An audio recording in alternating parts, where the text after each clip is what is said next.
Senhoras e senhores, doutores e doutoras, mandaram para o jurídico e cá aqui estamos novamente.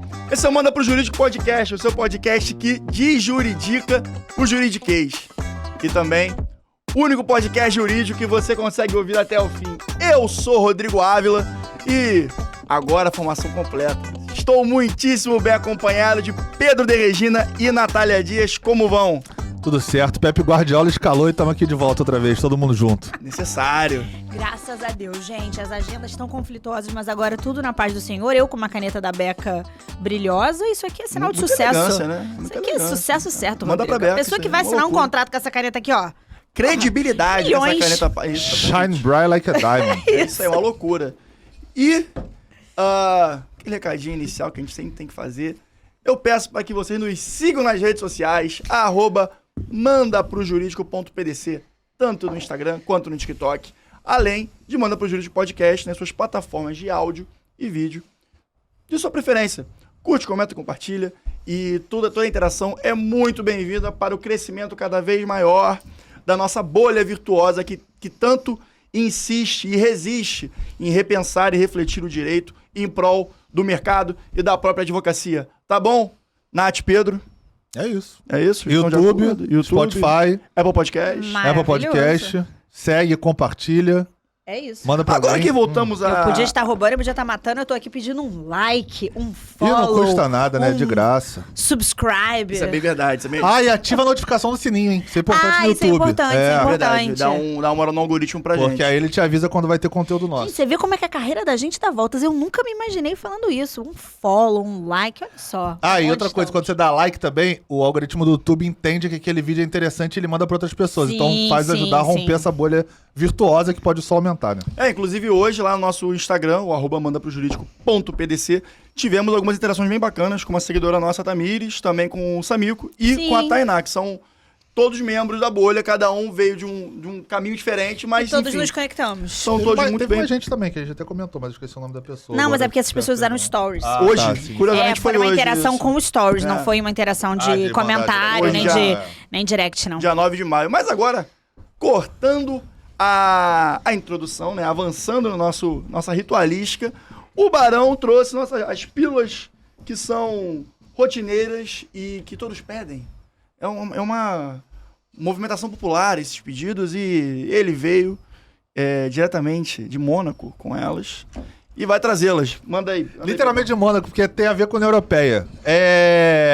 Entrosamento totalmente involuntário, Não, é tá? Importante conexão frisar. mental isso aqui, ó, Tem a lá ver no com a alto. Europa, né, na verdade. Mas enfim, a União Europeia, a gente fez um episódio de ESG. Você que é bom dos episódios, vocês lembram qual que foi? Ih, rapaz, Foi lá atrás. Chutaria Foi lá direito, atrás. tá? Enfim, manda pro Jurídico ESG, ESG, que vocês vão ver lá que tem um episódio nosso gravado Eu acho sobre que é isso. 18. E a primeira pílula que eu trago é justamente porque a União Europeia tá criando um movimento e vai instituir isso agora. Saiu na Bloomberg, inclusive, essa semana, essa notícia. Na qual os gerentes de nível C-Level, se não atingirem as metas de ESG previstas no Acordo de Paris, o qual que é a redução de 1,5 graus no aquecimento global lá, não vão ter seus bônus pagos. Olha só. Então, pra acabar com os greenwashings da vida e o famoso botar lá pra inglês ver e o ESG Vai no nada é a bolso. mesma coisa, Vai no bolso. agora se não cumprir a meta, empresas com mais de 1.000 funcionários, bonuzinho pro C-Level, bye bye. Nath, o que você pensa sobre isso? Eu acho que é correto, gente. Eu acho que não tem caminho de volta. Falei isso em todos os episódios em que a gente tratou sobre ESG. Eu acho que pode ser que a indústria freie um pouco, e a indústria eu falo, né, os mercados em geral, freie isso em algum momento, dado se tem muito dinheiro na mesa, se não tem muito dinheiro na mesa, quando eu chamo na mesa é circulando nos países, mas em regra não tem caminho de volta. A questão, nesse caso especificamente, climática e a questão toda que gira em torno desse novo movimento, é isso. Eu acho corretíssimo, eu acho que faz sentido e a gente tem que começar a aplicar, não dá pra fugir, não dá pra ficar brigando. São regulamentações que estão visando, né, um benefício humanitário. Sim, com certeza. Então, acredito que as lideranças, se não o fazem por espontânea vontade, Sim. acredito que uma fiscalização e uma regulação disso é necessária. Até porque é meta, né? Então, se você botar como uma meta, se o cara não cumprir, ele não ganha bônus. Meta Então, lá pra ser batida. É, exatamente. Não, isso é interessante porque a Natura, que a gente citou nesse Sim. episódio, ela é uma referência em ESG. E aí, lendo uma entrevista na época da nossa gravação, a pergunta era: qual você acha que é o grande diferencial? Isso para um executivo da Natura. Qual você acha que é o grande diferencial da Natura para ser uma referência em ESG no Brasil e até mesmo fora do Brasil? E era uma questão cultural. Porque qual é o problema em relação ao ESG?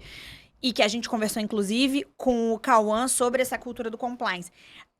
Às vezes a gente tenta colocar ele pela janela. Então você só tenta enfiar aquilo e a empresa não absorve. Mas se você transforma aquilo em cultura, você talvez nem precisasse fazer isso. Mas Verdade. para tornar cultura, a gente precisa quebrar os ovos. E às vezes de uma forma um pouco agressiva e mexendo no bolso. Porque ninguém quer ter sua PL, seu bônus diminuído. E cultura, como o Cauã bem disse, é um exercício, é uma prática, é uma coisa construída. Então a construção, por óbvio, deve partir das lideranças. Com certeza. Trazendo De essa cima pra baixo. responsabilidade, Com essa certeza. meta Com certeza. para os cargos C-level, eu imagino que seja muito mais fácil você difundir e aplicar esses preceitos de cultura na cachoeira abaixo, Sim, né? Na sim. hierarquia. É, perfeito, Rodrigo. Eu ia falar exatamente isso. A gente teve um episódio aí outra vez com o Cauã de Compliance da Episódio Mondelez. 50. Aí, ó, episódio 50. E ele falou justamente isso. Que se não vier de cima pra baixo escalando essa mentalidade, essa cultura dentro da empresa, a chance de êxito reduz consideravelmente. Não, consideravelmente. E temos mais uma. Mais uma pílula. Cara, essa pílula eu achei muito curiosa pelo seguinte. É um professor da Universidade de Córdoba, chamado Luke. Ele é espanhol. Naturalmente, ele é professor da Universidade de Córdoba. Mas, enfim, ele é um dos caras de química orgânica que mais tem artigos científicos escritos e publicados. E isso faz com que a universidade receba incentivos e seja ranqueada lá pra cima. Porque seus professores, tendo artigos Produção escritos, acadêmica. vão sendo ranqueados em jornais, em conteúdos especializados. Isso vai aumentando o nível de ranqueamento da sua universidade. Só qual que é o fato curioso? Ele tomou uma punição da Universidade de Córdoba. Por quê? Porque universidades da Arábia e de outro país, agora que eu não me lembro exatamente qual que é, mas eu posso ver aqui no artigo, que chamaram ele para também criarem artigos em coautoria, começaram a acusar ele via Universidade de Córdoba infração contratual. Por quê? Porque ele tinha exclusividade com essa universidade. Então ele não poderia, em tese, estar praticando outros trabalhos para essas universidades. Ele alega, em defesa própria dele, que ele não trabalhava para essas universidades. Ele simplesmente fazia artigos científicos em coautoria com professores dessas universidades. Frila, digamos assim. Uma parceria analogia. de Que é comum no mundo acadêmico, Sim, né? que é super comum. Sim. E aí o que alegam contra ele pô, mas tem um cara aqui que tu nem sabe quem é. E ele fala, realmente eu não sei, mas assim, eu escrevi o artigo, eu escrevi minha parte, outro cara escreveu a dele, teve parte aqui que eu escrevi no chat GPT, e ele fala, ele abre o jogo legal, mas ele diz que nada daquilo não foi feito infringindo a relação contratual. Só que qual que é o problema? A universidade multou ele e suspendeu os direitos dele de recebimento. E aí eu achei legal porque eu parei pra pensar, se fosse no Brasil, é porque não ia chegar a esse ponto, a gente sabe, mas assim, se fosse no Brasil, o que poderia ter efetivamente uma infração? E aí eu pensei sob o ponto de vista da carga horária. Porque quando você é um funcionário público, por exemplo, um professor de uma universidade pública no Brasil, para você acumular outros cargos, outras ocupações em cargos públicos, você não pode infringir a carga horária que aquela atividade te demanda. Perfeito. Então, não sei se é esse o caso, porque o artigo não chega nesse nível de profundidade, mas no Brasil teria essa vedação. Mas eu achei muito legal assim, a discussão entre ter vários países, cada um vendo o seu ponto, discutindo, e ele, que especificamente, no final, ele conclui: se a Universidade de Córdoba me excluir, ela cai 300 posições no ranking. Caramba. O nível Porque de o cara tem relevância do mais de cara. 700 artigos escritos. Gente, eu acho isso um desserviço. A produção intelectual. Meu Deus. Concordo. Você tá na academia, que já é um ambiente difícil, um ambiente hostil, um ambiente em que você tem um nível de doação intelectual absurdo. Você faz em colaboração para criar contrapontos, para alimentar todas as teses ou uma eventual dissertação, um artigo que você está desenvolvendo. E aí você vai criar esse nível de problema. Até em sentido. Acho, assim, obviamente eu não sei, tá, gente? Não li o artigo, eu não sei exatamente qual era a alegação da Universidade de Córdoba, mas assim, falando genericamente, me parece um desserviço absurdo. Parece coisa de inveja, né? Não parece que o cara tá brilhando mais do que eu vou dar uma prensa nele? Mas isso aí é coisa Porque isso no mundo acadêmico tem pra caramba, Não né? é só o Tem. acadêmico, cara. Acho É, que não só todos, acadêmico. Tem, com certeza. A gente vê também na advocacia pra caramba. Sim, Então, eu acho que o que me deixa um pouco chateado é que essa produção, esse fogo que esse cara tem pela produção acadêmica acaba sendo um incentivo também aos alunos, né, aos novos profissionais, talvez até novos acadêmicos também. E me parece que a universidade em questão está sendo contraproducente até... Completamente, é o que se propõe, né? A formação dos É o que se propõe profissionais, uma né? E universidade. sabe-se lá, se ela cair nesse ranking, também não vai cortar um tipo de verba governamental que ela receba, porventura, por estar E a bem academia ranqueada. depende muito disso. Que às vezes tem muito isso também, né? Com certeza. Exatamente. Agora, senhoras e senhores... Não, peraí. Você quer fazer uma adendo? Quero. Diga. Que a gente Ritinha. até comentou. Antes de verdade. entrarmos na pauta, de fato, que é uma pauta com cunho artístico, então nada mais justo Perfeito. do que trazermos uma homenagem artística. Ontem, no dia 8 de maio, a nossa querida musa ícone Rita Lee faleceu. Deixou um legado enorme. Eu acho que eu particularmente gosto muito da Rita Lee. Hoje, todos os pequenos momentos do dia que eu conseguia ouvir uma música, eu colocava a Rita Lee para que ela, onde quer que esteja, fique mais feliz para a música dela estar sendo difundida por aí. Acho que uma das maiores lições que a Rita Lee deixou, pelo menos para mim pessoalmente, que é uma coisa que eu já falei várias vezes aqui no podcast, é que eu acho que quanto mais a gente se aproxima do que a gente maior chance a gente tem de ter sucesso. Perfeito. E aí, sucesso não tem necessariamente a ver com dinheiro, com exposição de imagem. Sucesso tem a ver com realização, com gostar de si mesmo. E eu acho que isso é uma coisa que a Rita Lee fez. A vida inteira ela perseguiu a autenticidade dela. E isso fez dela a artista e mulher que ela sempre foi. Então, Rita Lee, você foi um super serviço para todas as mulheres. Amo você, brilhará para sempre, seu legado está aí, nunca vai se apagar, você se tornou imortal. Aliás, só Posso ampliar? Não só mulheres, não. Homens também. Claro que Com mulheres têm uma identidade primária mais forte, mas ela, assim... Eu falo isso até por uma questão familiar, né? A minha família ouve muito Rita Lee. É porque a transgressão do status quo social... Com certeza. Ele é uma questão muito mais feminina do que masculina. Porque há muito mais serve as mulheres transgredirem e Concordo. mudarem as coisas como elas são do que aos homens. Concordo. Mas você tá certíssima. Ela é um exemplo para todos. A Rita Lee, eu lembro de uma entrevista dela, quando perguntaram, pô, você já realizou um monte de coisa, vários feitos, você é um ícone do rock nacional, da música popular brasileira. Tem alguma coisa que você ainda queria? Eu lembro da entrevista dele e eu fiquei pensando nisso. Ela falou que o sonho dela era ter uma rua com o nome dela. E aí, a apresentadora, sei lá, Fátima Bernardes da vida, num programa desse, você falou, pô, mas isso a gente pode tentar ver. E aí meio que a produção tentou fazer lá os contatos dela, e aí os deputados, vereadores, sei lá, da ocasião, responderam a Globo, ou sei lá, outra emissora, qualquer que tenha sido feita essa entrevista, que eu não me lembro, falando, cara, não é comum no Brasil ter o nome de rua de uma pessoa viva. Ela, pô, mas será que eu preciso esperar pra morrer pra ter uma rua no meu nome? E ela, daquele jeito irreverente dela, contornou lá a entrevista no segundo momento. E eu fiquei pensando, será que vão fazer uma rua com o nome da Rita Lee agora? Porque eu acho eu merecidíssimo, né? Tem, Acho deve que, ter. com certeza vai ter uma homenagem assim. Como Mas- teve pro Pelé, né? Pelé, o Pelé Chico agora- Anísio. Pelé, inclusive, estão querendo botar a palavra Pelé No como dicionário. Você viu, Sebastião? pra virar um Que, adjetivo. inclusive, tem tudo a ver com a nossa pauta, né, Rodrigo? Exatamente. Eu ia puxar uma pauta com base na Rita Lee, por ela ser uma transgressora, uma rebelde por essência, e também tem muito a ver com a pauta do nosso programa, mas Pelé também, como esportista, pode se dar como referência também no gancho, porque vamos falar de um filme que nos foi muito interessante, já em algumas rodas de conversa que tivemos, não só entre nós, mas também com outros amigos, virou um tópico de assunto que foi debatido e discutido, que é o filme a história por trás do logo.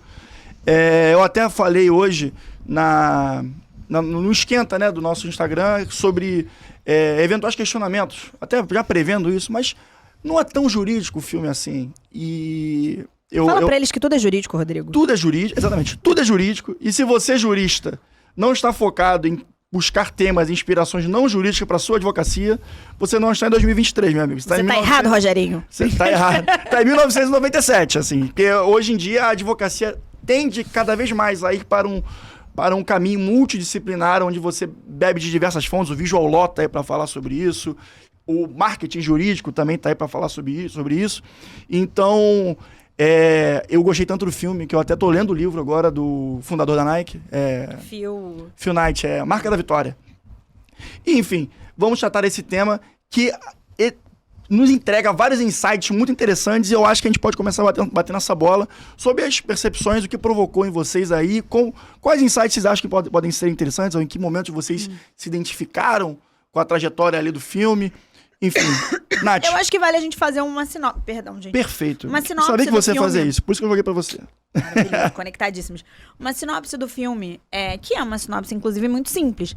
O filme trata especificamente do momento, acho que foi 84, em que a Nike estava desenvolvendo a área de basquete dela, a área de vendas de basquete dela, e ela iniciou, fez e concretizou uma das collabs do esporte mais bem-sucedidas até hoje, que foi a criação da Nike Air, que é um tênis utilizado. Meu marido tem, Rodrigo tem, Pedro tem, todo mundo tem, vou comprar um também.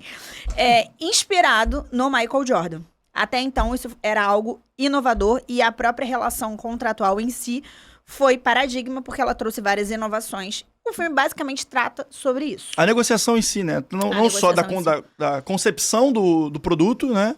Da parceria, mas também a negociação que, enfim, foi inédita. Nunca tinha sido elaborado um contrato naqueles termos na história. O filme em si, eu gostei. Eu saí do cinema animada, porque uma característica pessoal minha. Eu gosto de negócios, eu gosto de ver negócios, e eu tenho uma queda por esse melodrama corporativo. Porque o filme é um pouco isso.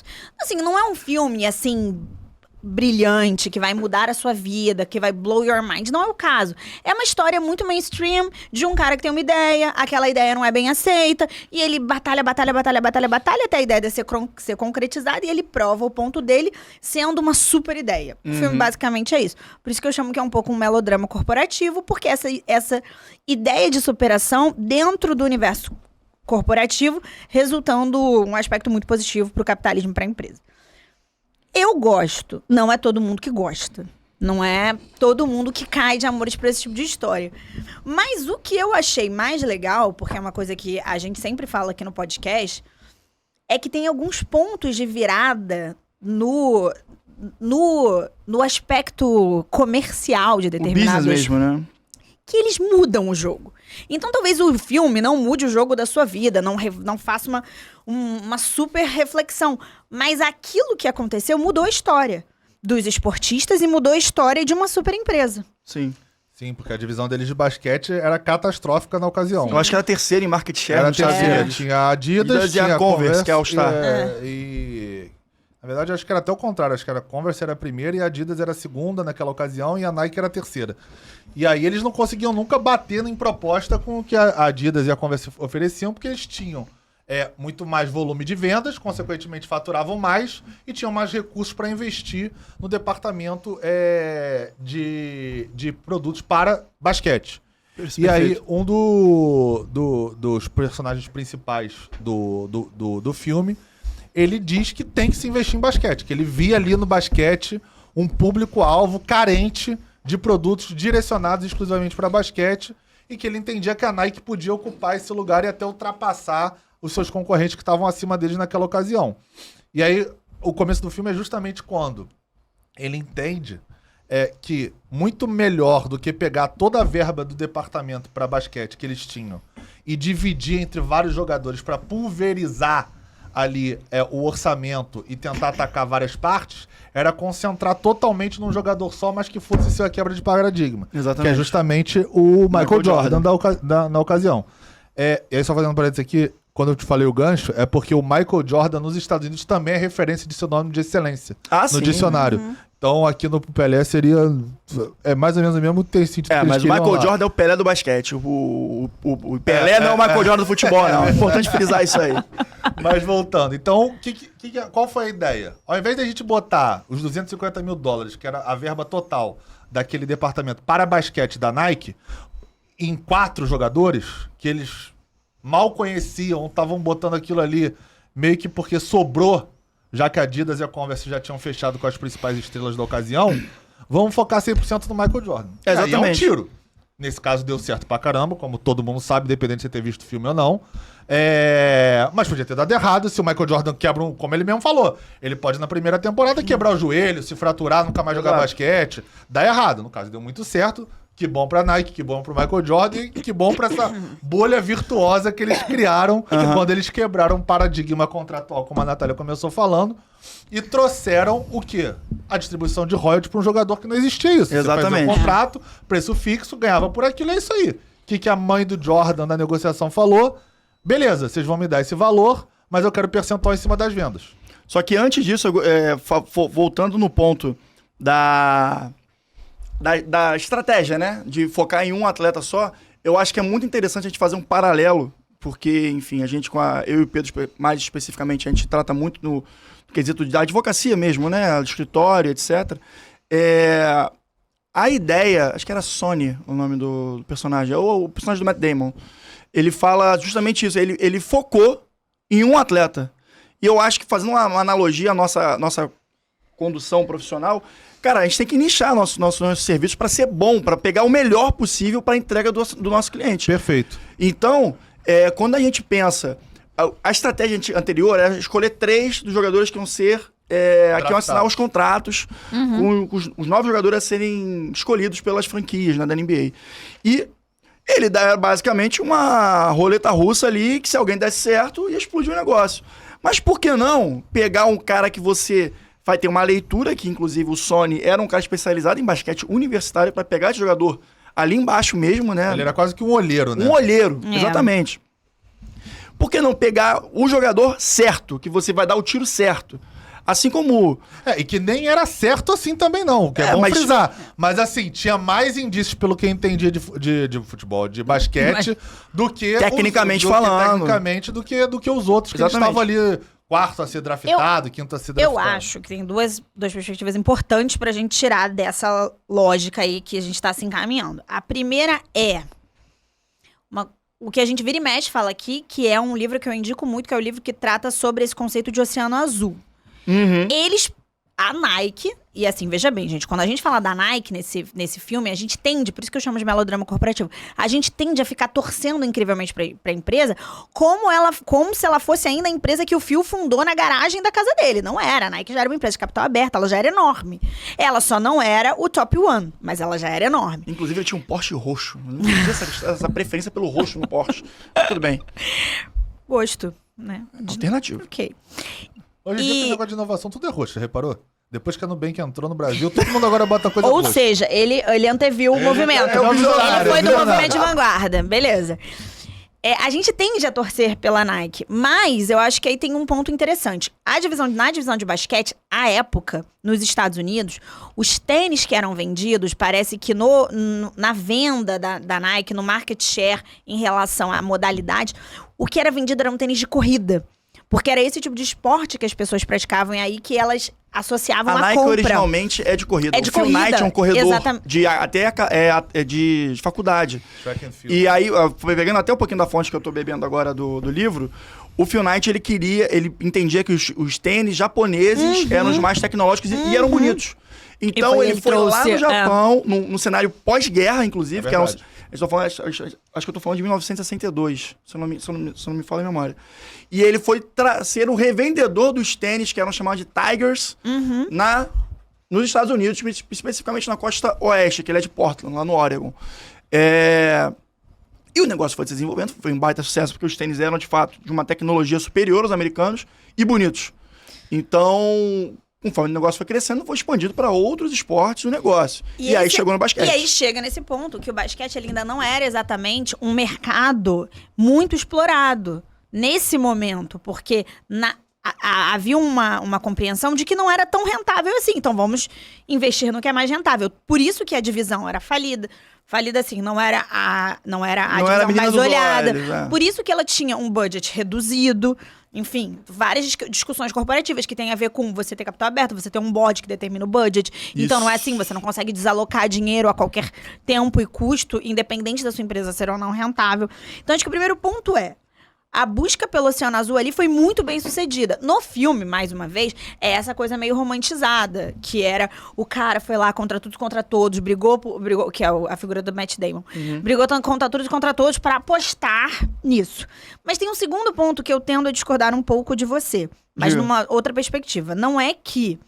Eu acho sim que, principalmente na advocacia, como é que vocês operam, que é essa advocacia de escritório, de litígio, etc. Eu acho que sim, a ultra especialização lá é importante, muito importante. Mas no caso especificamente do filme, eu não acho um paralelo tão válido, porque o que eles fizeram ali é uma coisa que eles poderiam fazer, mas não é todo mundo que consegue fazer no seu negócio. Eles pegaram todos os ovos e botaram na mesma cesta. A gente tem que ter muito cuidado com isso. Colocar todos os ovos numa mesma cesta, será que é sempre o melhor caminho? Mas na advocacia, eu tendo a acreditar que a preparação por isso máxima que no por nicho, isso que eu falei, mas que foi sim. exatamente isso que eu Não, falei. eu fiz esse eu fiz esse disclaimer antes na advocacia de escritório. Exatamente. Que eu acho importante. Mas, por exemplo, no ambiente corporativo, um advogado pode ter uma especialidade ou outra em algumas áreas, mas a Nath pode até me corrigir se eu estiver errado. Mas tem que ter uma visão geral, pelo menos, das áreas ali, jurídicas que o negócio está envolvido. Mas deixa eu concluir. Na verdade, não foi isso. Não era isso que eu tava falando. Só pra concluir. O ponto que eu acho que você traçou, que eu discordo, a ultra especialização na advocacia, ela é importante. E eu acho que ela é essencial, porque é só assim que o profissional vai se destacar.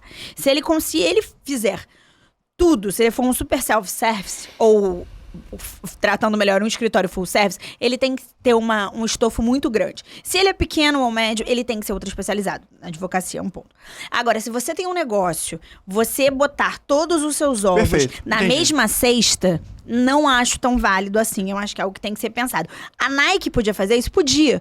Porque ela era uma empresa com várias divisões. Então, o que ela fez? Em uma divisão, ela arriscou. Obviamente que você está arriscando uma área inteira, vários empregados e um segmento que você pode ou não explorar. Mas ela não era uma empresa que só vendia tênis de basquete. Sim. Aquilo ali, ela era uma tentativa. Então, ela poderia arriscar. Esse é meu contraponto ao que você falou. Entendi. Que ali era válido, mas você tem que analisar o contexto na hora de dar all-in. Análise de risco. All-in numa coisa Perfeito. só. Entendeu? Esse é o meu ponto. Não, o que eu entendi que você quis dizer, na verdade, é... Entre focar em 2, 3, 10 negócios, que seria você focar nos 10, 3 jogadores lá que estavam para ser draftados, e você investir um só, que seria o paralelo com a advocacia. Exato. Ao invés de você investir no trabalhista, no tributário e no civil, foca só no, sei lá, no tributário, e vai bota fundo. tudo ali e vai Perfeito. fundo, né? Acho que foi mais ou menos isso que você fez. Exatamente. E aí, no caso dele, deu certo. Assim, existe também o risco do que a Nike fez. Porque também não vou investir tudo aqui porque eu sou de basquete no Michael Jordan, vai dar certo. Como a gente disse, o cara podia quebrar o pé, podia se machucar, podia morrer, podia acontecer alguma coisa. A decisão do Jordan... A decisão dele fosse podia toda... morrer. Podia, assim. Não. O pai dele foi assassinado no meio do caminho dele, entendeu? Não. Então, assim, são coisas que podem acontecer, gente. Assim, graças a Deus não aconteceu, foi o sucesso que foi, porque eu não torço com insucesso de ninguém, pelo contrário, eu torço pro sucesso de todo mundo. Então, assim, legal que foi, legal que a gente tem esse case até pra estar debatendo aqui. Mas podia não ter dado certo. E aí, o filme, inclusive, fala isso. Que a discussão final entre o Matt Damon e o Ben Affleck, que são os diretores e presidentes, respectivamente... os tomadores de decisão ali do caso. Tomadores de decisão no caso, é que se a gente investir tudo e der certo, show, a gente estourou. Mas se der errado, fecha o departamento.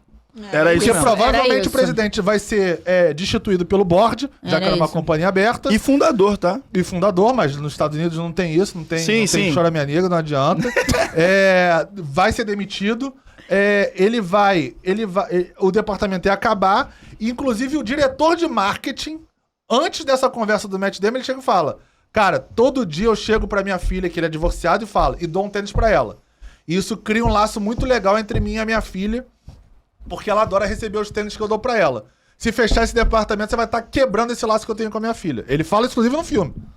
Isso então, é legal, assim, que humaniza, né? o cara ainda tem uma pressão ali. Se não der certo, não é só o dele que tá indo e, porra, não deu certo, eu vou tentar outro lugar. Ele tá botando o departamento inteiro, é todo mundo, é do estagiário ao diretor e acabar.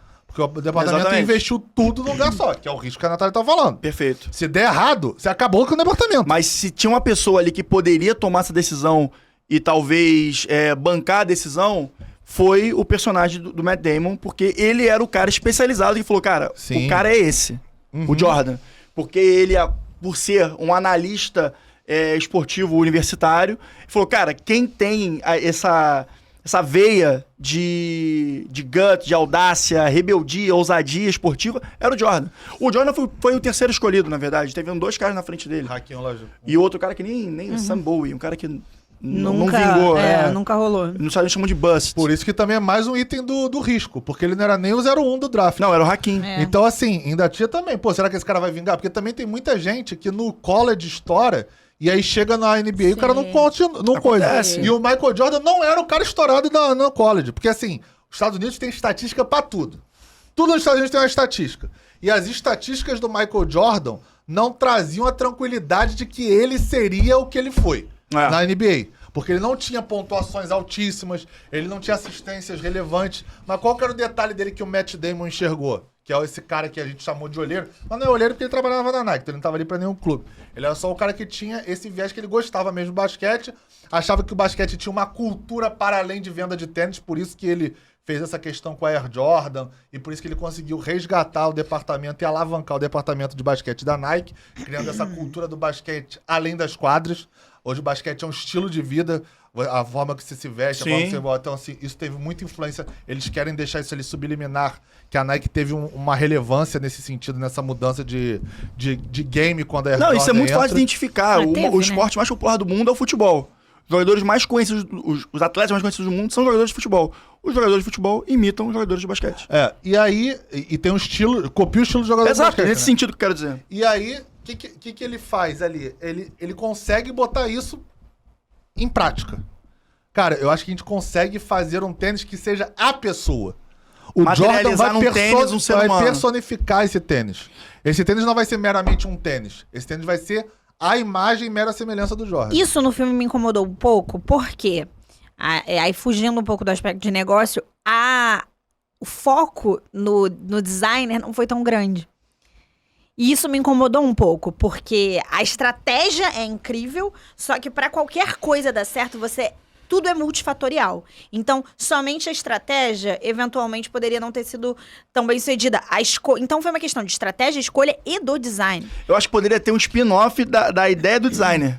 Talvez Com até. certeza, mas porque talvez... eu acho que o Talvez foco ali no trabalhado filme, um pouquinho melhor ali o no... foco ali no filme era muito a questão negocial, aquela adrenalina do closing ou não. Não, sim, claro. Eu com acho até certeza. que eles dão crédito pro designer. porque Não, eles falam que Não, foi ele o que fez, que crédito cara eles dão. conseguiu O crédito eles dão, sem dúvida. transformar a ideia num produto e no Sim. conceito que eles queriam efetivamente. Tanto é que não tem vai e volta de revisão do tênis até chegar no modelo. Isso, O modelo já tava ali pronto. Exato. Só que realmente, é assim, se conseguir transformar uma ideia em algo concreto É muito Nossa, é muito difícil. Design de produto, E esse loucura Peter, não sei o isso. que lá, que é o designer da Nike, que até já faleceu, ele foi brilhante nesse sentido. Foi. Foi. Eu, inclusive, tenho muita dificuldade. Eu e o Pedro, a gente fez já 2 salas pro nosso escritório. E o Pedro sempre fala, cara, se vamos fazer assim, assado. Eu falo, cara, eu não consigo visualizar isso aqui nesse espaço. Eu sou péssimo. Eu falo, Pedro, o que você fizer, pra mim, tá show. Porque realmente é uma habilidade que eu acho incrível, que eu não tenho a menor noção de como... Mas é isso, talento aí, cada Exatamente. um com o seu, E né? perfeito. Cada um com o seu. Você me deu o gancho perfeito. E é exatamente isso. Eu acho que foi uma equipe multidisciplinar ali pra fechar o deal. O cara do marketing, o olheiro, que era tipo esse comercial, né? Que era o Matt Damon. O próprio CEO que tinha influência. Então, ter essa capilaridade, né? De habilidades pra você poder montar o projeto e convencer o Jordan, que o Jordan não queria fechar com a Nike, ele queria ser Adidas. E um ponto importante desse time multidisciplinar foi a mãe do Michael Jordan. Um fun fact é que o Michael Jordan ele fez vários pedidos específicos ao Ben Affleck, que produz o filme. Um deles era que a Viola Davis interpretasse a mãe dele. Exatamente. E eu achei isso incrível, porque a Viola Davis, Viola ela Davis. dispensa qualquer tipo de qualificação. Acho que nem tem um adjetivo pra ela. Talvez Pelé não seja um adjetivo pra Viola Davis, porque ela é realmente incrível. E foi, naturalmente, um componente muito importante ela ter feito essa proposta do jogador, da figura ali que tá sendo explorada economicamente, receber um valor, um percentual, uma remuneração variável, Exato. sendo bem objetivo em relação ao que se trata. Foi incrível, porque isso mudou o jogo para os atletas. Porque hoje em dia, e aí os meninos que gostam infinitamente mais de esportes em geral do que eu, pode falar tranquilamente. A remuneração dos atletas em relação ao que os clubes, etc., pagam para ele, em relação ao que eles ganham de publicidade, Sim. nem se compara. Absurdo. São coisas que nem se comunicam, entendeu? Então... E hoje em dia os grandes astros da NBA têm a sua linha de tênis. Então, Foi a primeira- tem, o Kyrie Irving tem, eu tinha, porque ele é Tinha, maluco. O Curry. O Curry o Kevin tem, Durant. Kevin Durant, Maluco. enfim. Não, é porque ele tipo, tem comentário antissemita, ele alopra. A gente mencionou aqui numa pílula anterior. sim. Ele é tipo o Kanye West. Ele é tipo um Kanye West basquete. que é tipo um Kanye isso aí, West, meio... bom paralelo, ele é meio malacão. E aí, mas aí, nesse sentido, até o lance do designer que você trouxe também, eu sempre pensando em paralelo da advocacia e da maneira como eu atuo, né? O lance de você materializar, né, um atleta num tênis, vem muito com a questão o Pedro, essa expressão que o Pedro falou, que fala direto, eu sempre uso agora, apesar de ser um anglicismo e não ser muito fã. O tailor-made da advocacia, eu acho algo muito importante, que o Jordan só fechou porque foi feito tailor-made, né? Na relação Nike e ele. E a relação cliente-advogado, quando feito tailor-made, é algo que o advogado ganha o cliente. A sensação e a experiência que a gente vem tendo, né? Sempre traz isso. Então, a Converse, por exemplo, ela era a marca dos jogadores. Sim. Só Só uma que ninguém observação. tinha um tênis individualizado. E não é nem só o advogado ganha o cliente, o advogado ganha outro advogado. Por exemplo, eu estou muito na postura de cliente inúmeras vezes. Perfeito. E quanto mais o approach ele é fit comigo, com a cultura da minha empresa, com o que eu preciso, maior a chance dele de êxito. Foi o que o Samico falou pra gente no episódio 38. O Samico faz parte do jurídico da Mondelez e ele falou isso. Muitas vezes ele gosta de um papo com o advogado do escritório, que o advogado do escritório, até com certa humildade, fala assim, cara, como é que eu posso te ajudar? Quais são seus problemas? Quais são Na verdade, as o melhor iniciativas cenário, resolutivas? então aqui uma boa dica, o melhor cenário não é nem você, eventualmente, chegar nesse ponto é importante, mas é você fazer seu trabalho de casa antes da abordagem. Perfeito. Não faça um trabalho preguiçoso de você mandar um mailing. Se você quer captar aquela pessoa como cliente, aí agora, no caso, eu estou falando de uma outra figura, não necessariamente só um escritório que quer prestar serviço para uma empresa e vai ter que falar com o gerente daquela área. Qualquer negócio, Eventualmente, qualquer prestador de serviço que tenha algum nível de interesse ali, faça seu trabalho de casa antes. Pesquise a empresa ou as empresas envolvidas, pesquise o profissional com quem você vai falar, os interesses dele, isso. como ele dialoga, o que ele quer ouvir. Gente, não é muito difícil descobrir o que as pessoas querem ouvir, Ainda não, mais tá? hoje em dia com internet, LinkedIn. Não é muito difícil. Então, não eu é acho difícil. que antes de você chegar nesse lugar do me fala o que você precisa, se eu conseguir te dizer como eu vou resolver aquilo que eu sei que você precisa, eu ganhei o jogo. Entendeu? Tá vendo só, gente? Isso aí é uma dica de alguém que contrata escritório de advocacia. Então, cara, pelo amor de Deus, ouça o que a Natália acabou de falar pra vocês. Certo? Boy. Mas essa experiência a gente vem tendo bastante, né, Pedro? E, por exemplo, foi algo que atraiu o Jordan naquele momento. Foi justamente esse lance de, cara, eles estão pensando em mim, na minha carreira, como se fosse um plano de carreira pra ele. Isso só faz um diferencial absurdo na minha vida. Isso fica bem na visão ilustrado geral. naquela conversa. O Matt Damon tem uma conversa com a Viola Davis e a gente tá dando vários spoilers aqui, tá, gente? Sorry. E eu acho que o momento em que ele ganha ela é que ele fala: olha, você vai falar com a Adidas e a Adidas vai falar isso pra Cara, você. isso eu achei muito legal também. Então, Com a Adidas e com a Converse. Com a Ele Adidas, fala- Converse, fala das duas. Ele Aí vai estar com esse relógio, ele vai falar isso, ele vai se portar dessa maneira. Exatamente. Ele tá toda pronta Aí, pra ou fazer seja, a reunião. basicamente é isso que o Rodrigo tá falando. E aí, assim, você vai querer o approach de alguém que na realidade tá fazendo isso pra você e tá replicando isso pra todos os demais? Exatamente. Mais um no meio da multidão. Todo mundo quer se sentir especial, gente. Exatamente. E, inclusive, até fazendo um paralelo com basquete hoje em dia, o Curry foi muito isso com a Under Armour também. Que a Under Armour, até o Curry aparecer, era um Roupa player... pra academia, né? Era um player bem pequeno na indústria de tênis, de basquete. Com o Curry teve um boom esportivo absurdo. E aí, a partir daí, começou a desenvolver. Por exemplo, o atual melhor jogador da liga, o Joel Embiid, é um atleta Under Armour também. Quer dizer, isso tudo foi iniciado pelo Curry. Assim como foi começado com o Jordan lá atrás. Inclusive, um fato curioso. Antes do Jordan, teve um cara chamado Magic Johnson, que mudou a liga também de uma maneira absurda. E o Phil Knight procurou o Magic Johnson anteriormente para fechar uma parceria em moldes semelhantes. Só que ao invés de pagar um um valor e percentual em vendas, como foi acordado com a personagem que a Viola Davis fez muito bem, ele ia fornecer uma participação na empresa Nike. Imagina se o cara tem, sei lá, 3% da Nike hoje em dia. 1%. Pois é. 4 bilhões. Isso é tipo o Matt Damon negando uma parcela da franquia Avatar, que é o filme mais bem sucedido da história. Exatamente. Que casa bem, o cara. É curioso que aí das frustrações E aí é engraçado que o Magic Johnson fala, o Jordan teria me dado muito mais dinheiro se eu tivesse aceitado esse deal com a Nike lá atrás. Porque é realmente isso. Dá pra ver que o Phil Knight estava sempre buscando, a Nike, né? Tava sempre buscando meios alternativos de vencer uma concorrência que era muito pesada lá de cima. Sim. De Converse e Adidas. Então ele tinha que ganhar de outra forma as pessoas. Traçar outras estratégias para atrair os rostos, né? Tá Pra certíssimo. sua marca. Eles tinham até que romper uma outra bolha, porque uma parte que eles falam no filme é que os tênis de corrida da Nike eram feitos para branco. É verdade, tinha esse papo também. Ele fala lá. E aí, isso não comunicava com a cultura de basquete, Sim. que tem uma influência brutal do mercado afrodescendente. O rap é super enfim. ligado E aí, ao basquete. e a maioria dos jogadores são negros. Então, Sim, são negros. sim. Então, o rompimento dessa cultura também trouxe quando o Michael Jordan entrou pra personificar o tênis. Que ele falou, cara, você faz tênis pra branco. Isso não vai funcionar no basquete. Vocês têm que saber migrar de cultura. Se você quiser fazer tênis pra corrida focando no público branco, vamos dizer... Uma leitura beleza, muito precisa, continua, né? mas tu sabe que tu não vai atingir esse público aqui. Aqui tem que conversar de outra forma com o seu público. Isso me lembra uma coisa muito importante que tem até eu e o Rodrigo, a gente conversa às vezes sobre que a copyright tem muito a ver com isso. Você pode ter vários skills. E talvez você saiba muito de uma coisa, um pouco menos de outra, mas você tem que entender o que a sua audiência quer. O que o seu público tem, a audiência, público, cliente, whatever, seja com o que seu interlocutor não só quer. o quê, mas também o como, né? Sim. Como comunicar essa sem demanda? dúvida. Mas o quê? Porque, por exemplo, não importa se eu crio um produto incrível, mas não é esse tipo de produto que a minha audiência quer. Perfeito. Não é isso que faz sentido pra minha audiência. E aí, de repente, assim, eu tenho o auge da minha habilidade, eu quero comunicar isso, mas não é isso que vai fazer sentido, porque o que faz sentido é eu comunicar aquilo que as pessoas querem ouvir, aquilo que as pessoas querem saber, aquilo que as pessoas querem vestir. É isso. Botar no pé.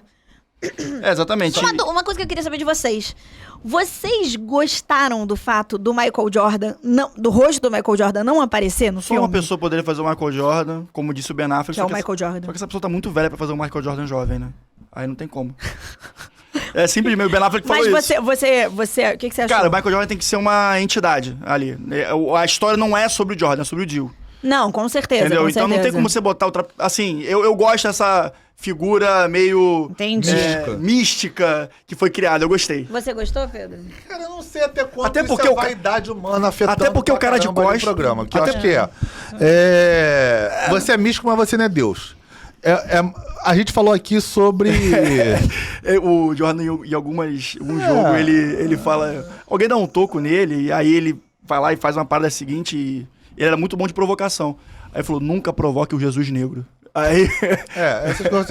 essas comparações são meio pesadas, mas enfim. Não, totalmente. É, Deu certo no dia, ele ganhou. O que acontece? A gente falou sobre o Drive to Survive, da Fórmula 1. Sim. E se a pessoa que já assistiu essa série reparar, na primeira temporada isso acontece com o Lewis Hamilton e com a galera da Mercedes. É bem verdade.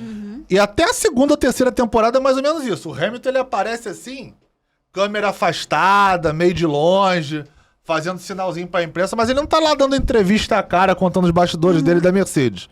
Por quê? Porque é como se, naquele momento, ele era o piloto número 1 e ele tava ganhando tudo. Hoje em dia nem é mais, mas assim, naquele momento ele era o cara a ser superado, ele era o cara a ser alcançado, ele era o cara que era ali, quase que, entre aspas, o deus da Fórmula 1 naquela ocasião.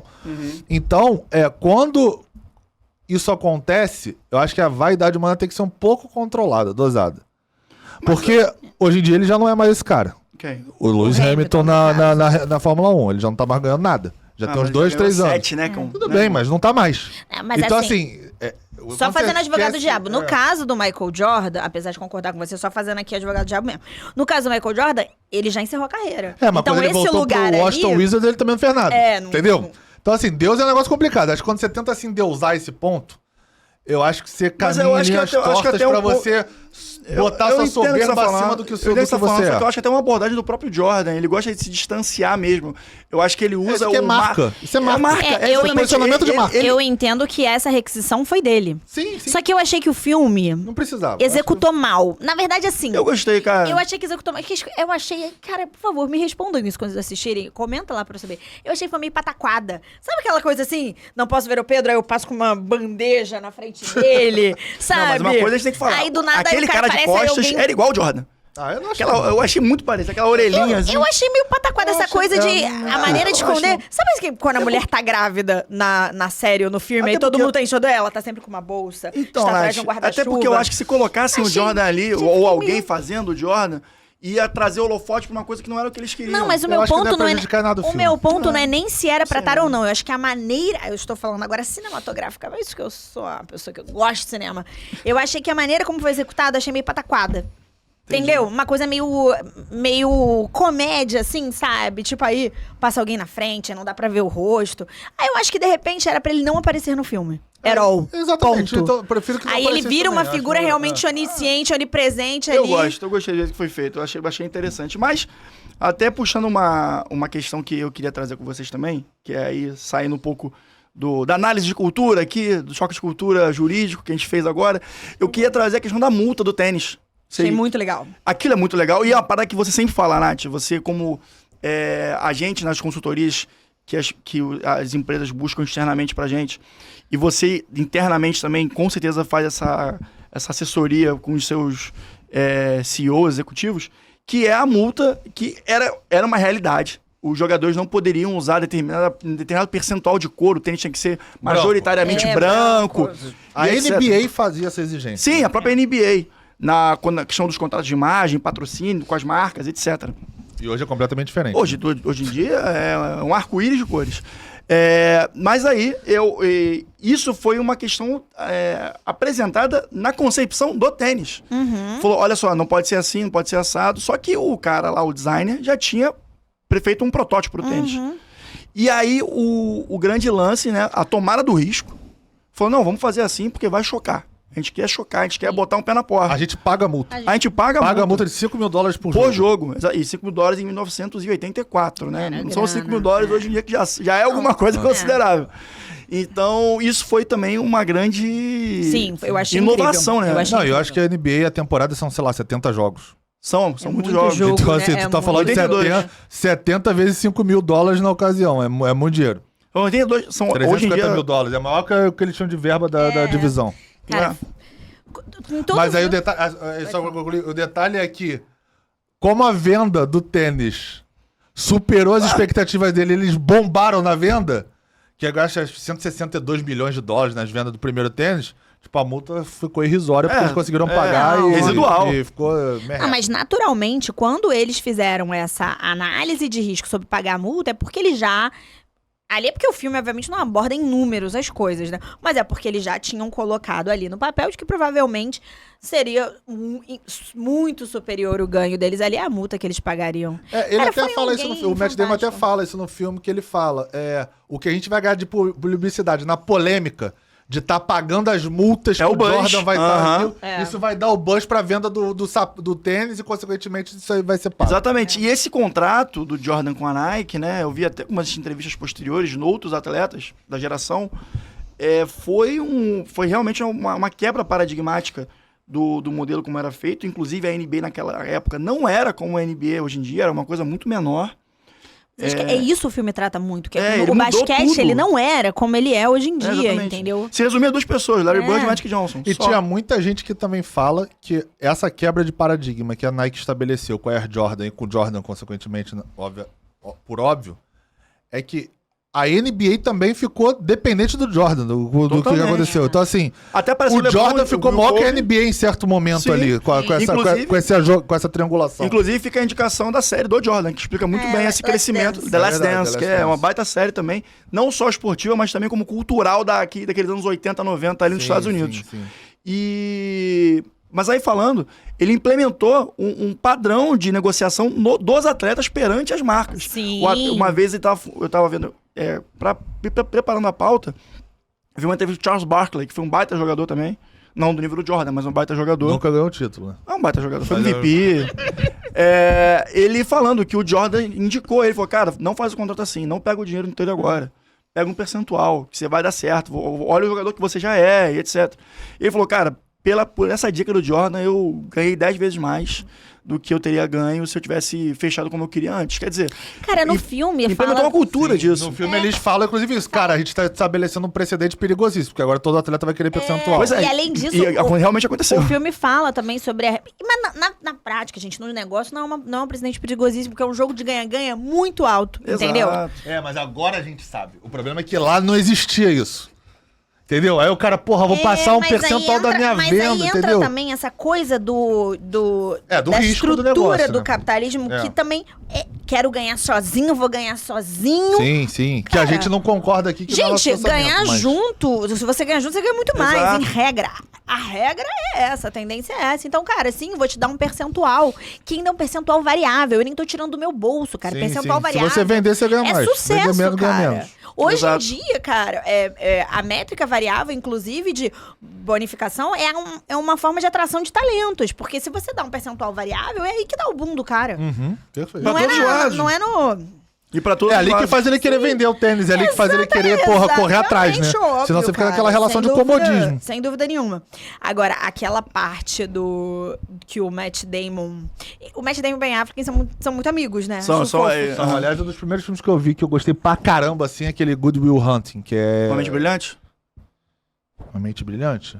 Que Não, eles Uma são Mente roteiristas do filme, Não, inclusive. Uma Mente Brilhante é aquele que é do Não, John não é Mente Nash, mas o Brilhante, John não. Nash é o gladiador. É o Russell Crowe. Russell Crowe, que não, é sobre aquele matemático. Enfim, é o Matt Damon. O Matt Damon é tipo um gêniozinho da faculdade. Gênio Indomável. É com Bruce Willis, é com Bruce Gênio Willis. Indomável, é com confundi. Bruce Willis. Gênio, mente brilhante. com Bruce Foi mal, Willis. galera. Mas Não, então... Robbie Williams. Não, Robbie Williams. Robbie Willis, eu falei Bruce Willis, né? É. Tadinho, Bruce Willis tá com afasia. É verdade. Coitado. Mas enfim. Mas Não, coitado não, porque ele falou uma vez mal do Brasil, também não tem pena dessa galera, não. Que é isso, cara? É. Pelo amor de Deus. Mas então, galera, vocês têm Pedro, mais... cara, Pedro é escorpiano. Você é escorpiano, né? Sou escorpiano. Rancoroso, Mas é o cara. equilíbrio, eu fala- sou pisciano, dá tudo certo na sociedade. Não fala mal do Brasil nem da minha família e dos meus amigos. O resto tá tudo certo. Ó, gente, se fala mal de mim, vou mandar resolver com o Pedro. É isso aí. Vocês se organizem. Pode imaginar. Ai, fala nisso, deixa eu fazer um disclaimer. Eu recebi um comentário no meu Instagram Falaram dizendo mal que de eu você? sou... Não. Dá o não CPF aí. falaram. Falando que eu sou muito mais baixinha do que as pessoas imaginavam. Olha só, gente, eu não sou baixinha. Só que esses dois aqui são dois gigantossauros. Era pra eles estar na NBA jogando, eles são enormes. Falta aquele negócio, Pessoa, talento.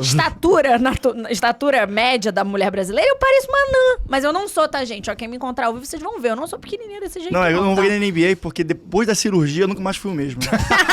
Depois da cesárea... Aconteceu semana passada a cirurgia. Não, depois da cesariana. Acabou. Nunca mais consegui jogar como os pais. Pensei que você tava falando do seu tendão, que tu rompeu o é, tendão. Vamos dar um fun fact legal, que é afetivo, e aqui o Manda Pro Jurídico é uma comunidade afetiva.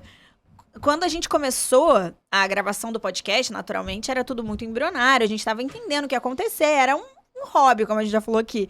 E o primeiro estúdio que a gente gravou foi o de um amigo do Rodrigo na época, que ficou amigo Grande, de todos né? nós, um cara incrível, que tem um Instagram, um podcast, que se chama Basket Talks. E eu, que nunca tinha ouvido falar nada de basquete, não sabia nada, comecei a semanalmente Mergulhar ouvir na falar cultura. muito de basquete. É. Inclusive, é um arroba incrível, eles são... Isso é interessante falar, porque... O Ian veio falar de basquete, e basquete é nichado, basquete não é algo que tem muita aderência no Brasil. Mas ele fez bem, porque ele fez aquilo que ele sabe, aquilo que ele gosta e tá tendo um super sucesso. Isso é um super Ian, sucesso. beijo, obrigada por tudo aí que fez pela gente. É isso aí. Fica agradecimento. Super endossado. E tem coisa boa aparecendo aí com o Basquete Talks, essa parceria aqui vai rolar. Hein? Mas vocês querem adicionar mais alguma coisa sobre essa temática do filme cinematográfica? Tá entregue, acho que tá bem entregue. Tá bem entregue? Eu Então, acho. senhoras e senhores, doutores e doutoras, encerramos mais uma pauta aqui do Manda Pro Jurídico, episódio 55. E, bom, o filme tá aqui, esperamos toda a interação com vocês. Caso tenha alguma dúvida, alguma coisa a levantar, conversar conosco, nossas redes sociais já estão aí, @mandaprojurídico.pdc, tanto no Instagram quanto no TikTok, e Manda Pro Jurídico Podcast nas suas plataformas de áudio e vídeo conhecidas aí da sua preferência, tá bom? Um grande abraço e para qualquer outra dúvida, senhoras e senhores, doutores e doutoras, manda pro jurídico, tá bom? Valeu e até semana que vem. Tchau, tchau.